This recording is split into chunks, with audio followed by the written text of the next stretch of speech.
Conhecer sobre a história do design gráfico te permite entender qual a diferença entre design e arte, conhecer referências visuais históricas e criar projetos que comunicam a mensagem que você deseja transmitir para o público. Vem comigo aprender a história do design gráfico, mas se prepara que hoje o conteúdo é bem denso. Oi, designers e criativos, tudo bem? Agora eu passei a criar um vídeo por semana aqui para o canal ao invés de 2, e agora nosso vídeo semanal é na quarta-feira. Então me ajude aí ao algoritmo não trollar o meu canal, não bagunçar o meu canal, dando seu like, dê o seu comentário, seu engajamento para que o YouTube distribua esse conteúdo para mais pessoas. O design gráfico, na verdade, é bem primitivo. Os homens das cavernas já reconheciam sinais quando eles viam as pegadas dos animais na lama. E isso poderia significar duas coisas: que um animal passou por ali, inclusive qual animal era, e a segunda coisa é que, a depender do animal que passasse por ali, poderia sinalizar perigo iminente. O desenvolvimento da escrita e da linguagem visual começou a partir dos primeiros registros das pinturas nas cavernas, que representavam cenas cotidianas. Essas foram as formas encontradas para comunicar e transmitir informações para outras pessoas que passassem por ali. Além das representações visuais de humanos e animais, também eram desenhados objetos abstratos, geométricos, como pontos, quadrados, círculos, que transmitiam alguma ideia. E com o tempo, todos esses pictogramas foram se tornando mais organizados.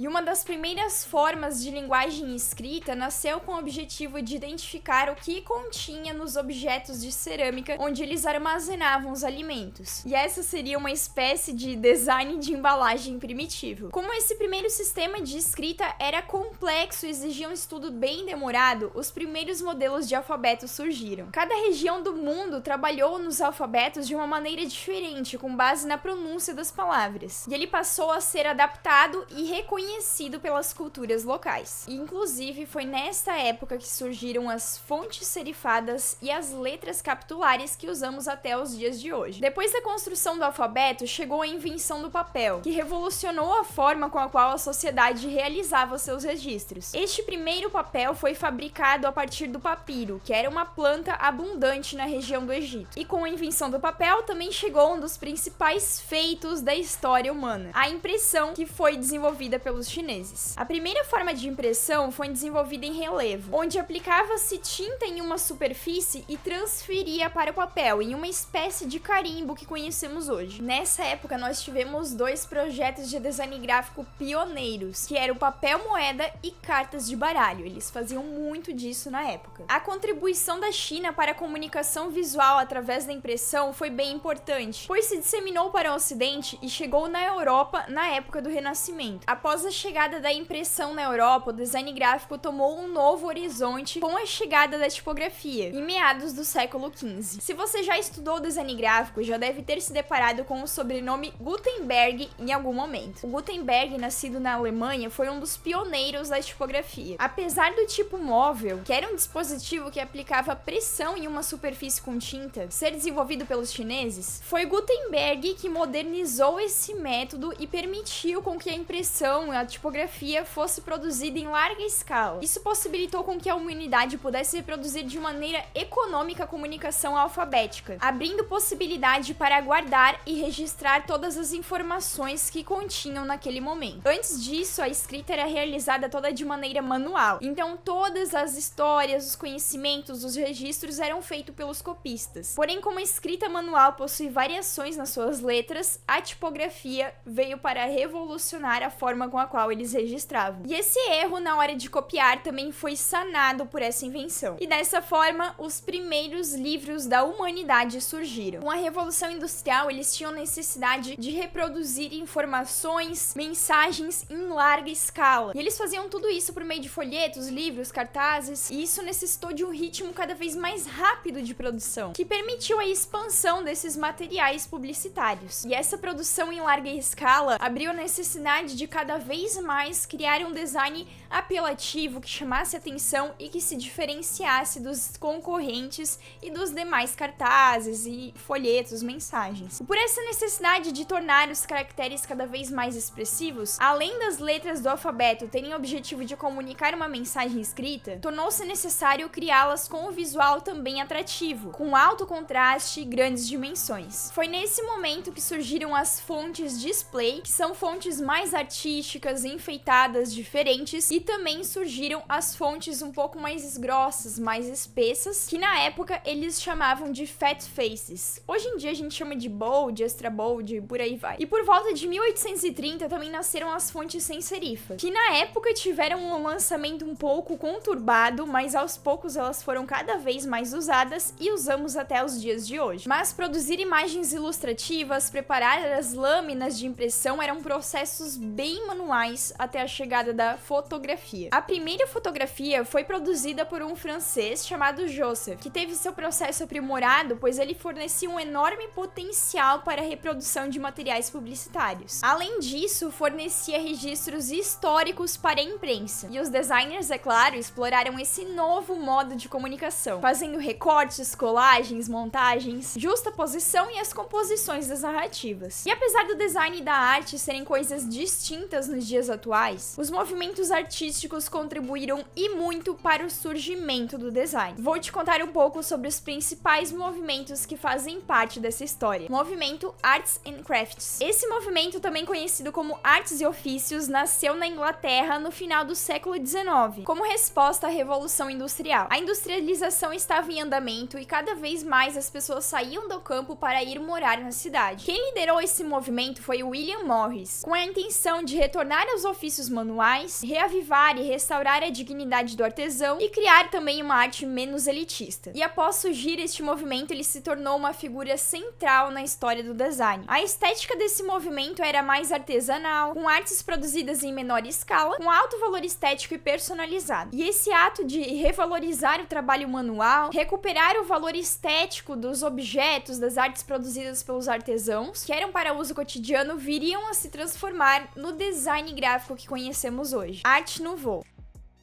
Art Nouveau ou Arte Nova foi um movimento artístico francês que se espalhou pela Europa entre os anos de 1890 e 1910. Foi um estilo decorativo que não esteve presente só no design, mas nos setores de arquitetura, mobiliária, produto e moda. No design ele foi utilizado em embalagens, cartazes, anúncios e fachadas. Os traços visuais são orgânicos e inspirados nas plantas, gravinhas, flores como rosas e lírios, pássaros, especialmente os pavões, e formas humanas femininas. Nas artes gráficas, os movimentos são lineares, orgânicos e elementos como cor e textura são explorados. A arte moderna.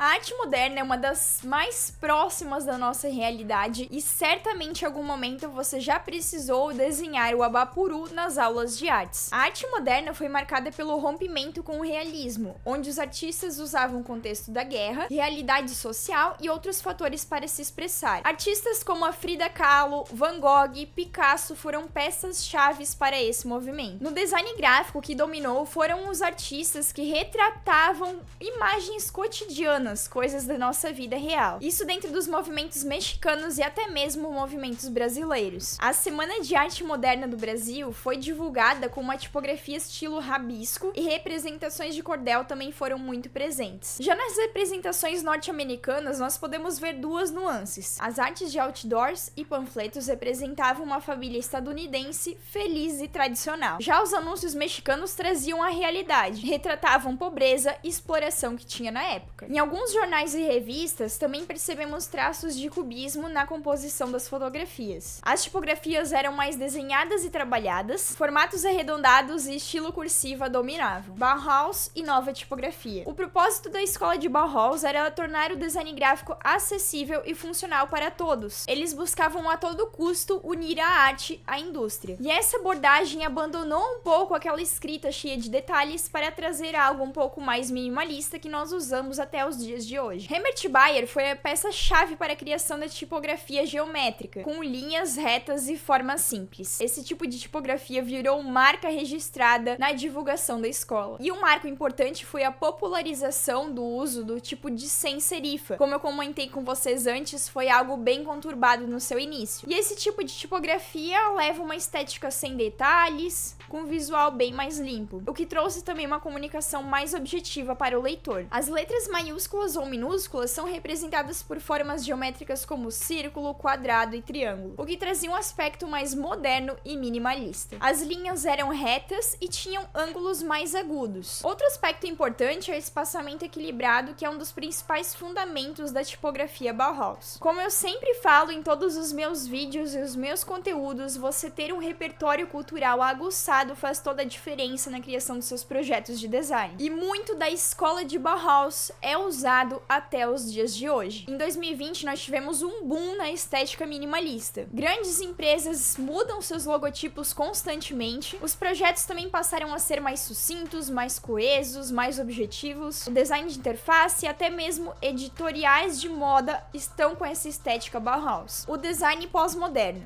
O design pós-moderno foi uma ruptura com essa estética mais limpa de Bauhaus. Nele se concentra inúmeras referências e fortalece também a ideia de que o design precisa ser funcional e acessível para todos. Os criativos, desde anúncio em jornais ou revistas, implicam na individualidade e realidade de cada ser humano, ou seja, queriam transmitir uma ideia mais crítica. A estética era uma mistura de colagens, imagens coloridas e tipografias não tão limpas como as de Bauhaus. Com o passar dos anos, as tendências vão embora e costumam voltar, então vocês podem ver que a gente costuma ver muito disso com a estética anti-design que está presente nos dias de hoje. E eu trouxe o exemplo de 2020, onde era uma estética bem limpa, mas em 2024 a gente já pode ver que os designers estão resgatando um pouquinho mais de detalhes nos seus projetos, e o que reforça todo esse contexto histórico que eu te contei aqui. E aí, designer, você já conhecia a história do design gráfico? Me conta aqui nos comentários o que você aprendeu de novo com esse vídeo. Eu vou ficando por aqui, agora eu vou deixar na tela 2 vídeos para você continuar aprendendo design gráfico.